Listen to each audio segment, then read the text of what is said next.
Olá, seguidores. No vídeo de hoje, falar aqui sobre estratégia de alavancagem de Gary 11. Aproveitando aqui que no último relatório gerencial eles trouxeram aqui algumas informações cruciais para a gente entender como que esse fundo aqui da Guardia consegue manter uma remuneração bem alta, né? Bem alta, que quando a gente está pensando em um fundo de tijolo, a gente está falando que mais de 1% ao mês, uma remuneração muito alta, bem mais aqui do que a maioria dos fundos imobiliários. E aqui mesmo, caso adquirindo imóveis com cap rate na casa de um dígito, igual foi os últimos aqui de renda urbana. E depois, numa segunda parte, se der tempo, comenta aqui sobre as principais atualizações aqui do fundo. Aqui é o Thiago PS, seu canal Fica Esperto. Pois bem, a primeira coisa que eu vou fazer aqui é explicar o título do vídeo, onde afirma que a estratégia de alavancagem de Gary 11 é arrojada. Então, é o seguinte, geralmente quando um fundo compra imóveis de forma parcelada, mas já com dinheiro em caixa para quitar a operação, algo que o fundo de logística da BTG, por exemplo, faz. Atualmente tem vários casos aqui desse tipo de coisa, de seller finance, como o pessoal da Faria Lima gosta de falar. E, no entanto, geralmente nesses casos, os gestores colocam dinheiro em caixa, já tem um dinheiro em caixa para quitar a operação. No entanto, o gestor mantém essa liquidez em renda fixa, no máximo aqui uma LCI, como é o caso do hedge fund da Kinea, o KNHF11. Se vocês forem ver lá, é exatamente essa estratégia que eles fazem. Já em GAD 11, é o seguinte, eles adquirem o imóvel de forma parcelada, utilizando CRIs, ou seja, com dívida, com um custo de IPCA mais 8, segundo os próprios gestores. Então, sendo que, no caso, o fundo já possui recursos suficientes para quitar esses CRIs, que foi feita a compra. Mas aí a Guardian, ele pega esses recursos que já estão em caixa e investe em outros CRIs. E a maioria deles, sendo que a maioria deles são CDIs indexados ao CDI, o que nas condições atuais é uma maravilha, né? Daí, além dos CRIs CDIs renderem mais do que os CRIs que o fundo aqui é o devedor, o aluguel dos imóveis também é superior ao serviço da dívida dos passivos de Garen 11. Como eu disse aqui no caso, é de 6,8. E se eu não estou enganado, o cap rate aqui das últimas aquisições de imóveis em renda urbana foi de 8% de cap rate. Então, o aluguel aqui desses imóveis é suficiente para cobrir esse serviço do juros da dívida que Garen 11 contrata. Então, no final das contas, a gente chega a algo similar a isso daqui que eu coloquei nesse slide. Então, ao comprar imóveis com CRIs, o fundo passa a ter as despesas financeiras desse passivo, mas a receita com o aluguel superam essas receitas, essas despesas. E como o fundo não gastou recurso aqui nessa aquisição, no primeiro momento, fica com caixa para comprar CRI e CDI. De forma que o fundo, então, passa a oferir duas receitas com o mesmo recurso. Aqui bem da forma que eu deixei aqui nesse slide, tá? Isso aqui, ao menos enquanto as amortizações não vão acontecendo. E agora aqui um detalhe mais técnico que pode ajudar ainda mais a explicar como o Garen 11 paga um dividendo tão alto. E então, é o seguinte, no CRIs IPCA, geralmente a parcela de juros ela é paga mensalmente. No caso aqui o IPCA mais 6, ou 6%, que no caso ele é pago mensalmente. Já a parte pós-fixada, ou seja, o IPCA, ele pode ser pago com recursos de resultado, ou de resultado, assim, resultado do caixa de distribuição, ou ter esse valor acruado ao saldo devedor. Por exemplo, que no caso seria de 100 milhões de reais, com uma inflação no mês de 1%. Em alguns casos, o administrador ele pode considerar esse 1 milhão de reais para abater na DRE, ou seja, consumindo o rendimento, ou então com esse 1 milhão de reais sendo acumulados ao seu devedor. Então, saindo a dívida do caso 100 milhões para 101 milhões de reais. E então, no caso, sendo paga posteriormente com amortização utilizando caixa de alocação.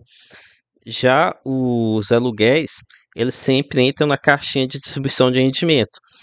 E CRI e CDI, comumente eles pagam a parte pré-fixada e a pós-fixada de forma mensalmente. Por exemplo, um CDI, um CRI CDI mais 3%. Ele vai pagar aqueles 3% mensalmente e mais a parte pós-fixada também ele paga de forma mensal entrando na DRE. No caso, atualmente que está em 12,25. Por isso que um CRI CDI ele é bem mais pesado de se pagar do que um CRI PCA, que ainda não, no caso, ele ainda não estiver amortizando. Então, a gente tem a seguinte situação.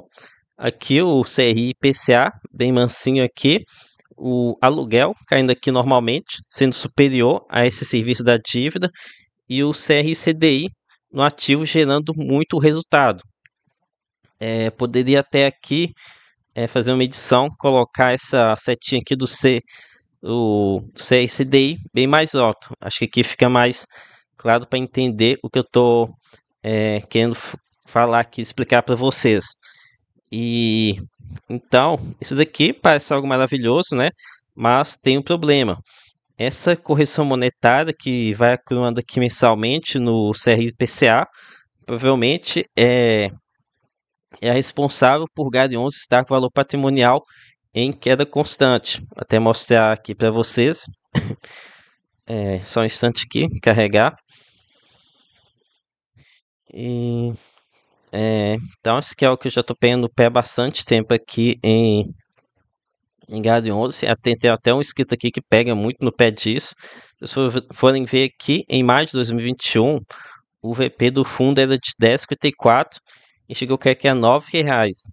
Sendo que esse salto que deu aqui para 9,16 foi uma reavaliação de ativos, de imóveis que estão aqui no fundo. Se não fosse por isso, provavelmente a gente estaria vendo aqui mais quedas do valor patrimonial. Aqui o próximo em dezembro provavelmente ainda vai ter um salto aqui do VP por conta de revelação de imóvel, mas de forma geral, se a gente for observar, tá aqui uma o valor patrimonial do fundo ele está em uma decrescente.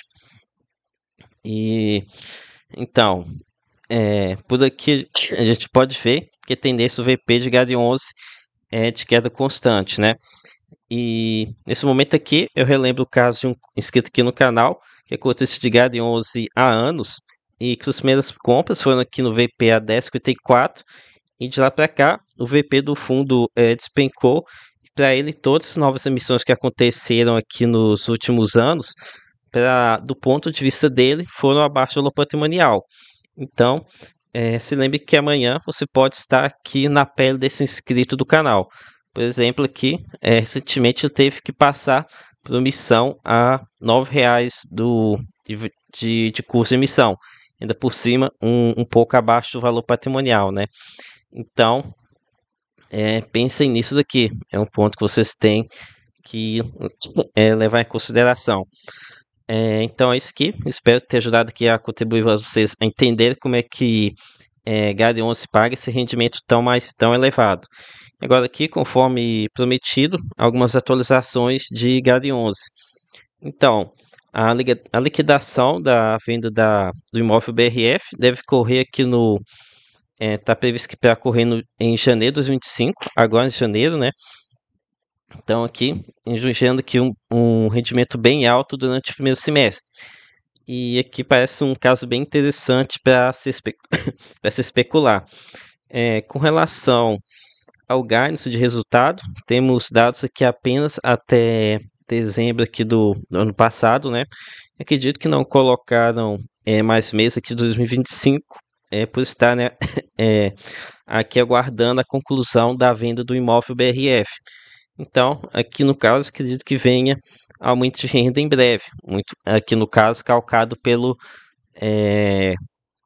por esse ganho de capital. A gente tem que ver ainda se eles vão linearizar esse ganho ou se eles vão colocar um rendimento mais alto lá em junho de 2025.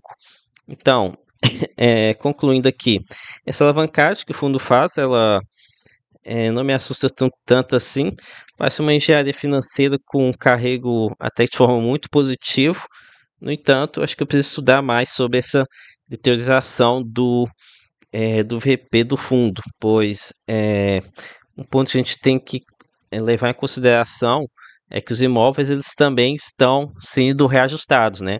A questão é que o reajuste do saldo devedor a gente vê ele imediatamente, ele acontece de forma imediata. No entanto, esse aumento de inflação nos imóveis, a gente tem uma breve antecipação pela reavaliação dos valores dos laudos de avaliação. No entanto, a gente vê essa valorização dos imóveis mesmo é apenas na hora de vender, né? No caso, por exemplo, eles conseguiram aqui um belo ganho com o imóvel BRF.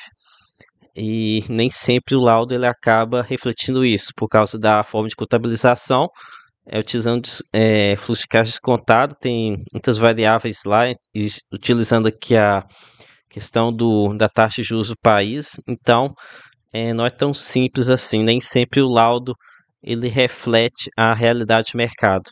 Então foi isso, galera, um vídeo aqui mais técnico, provavelmente alguns aqui vão ter um pouco de dificuldade de entender, mas vamos seguindo acompanhando aí, que aos poucos vocês vão entendendo. Então é isso, peço aqui o seu like, se inscrevam aqui no canal e lembre que nada aqui é recomendação de compra de venda. Até a próxima.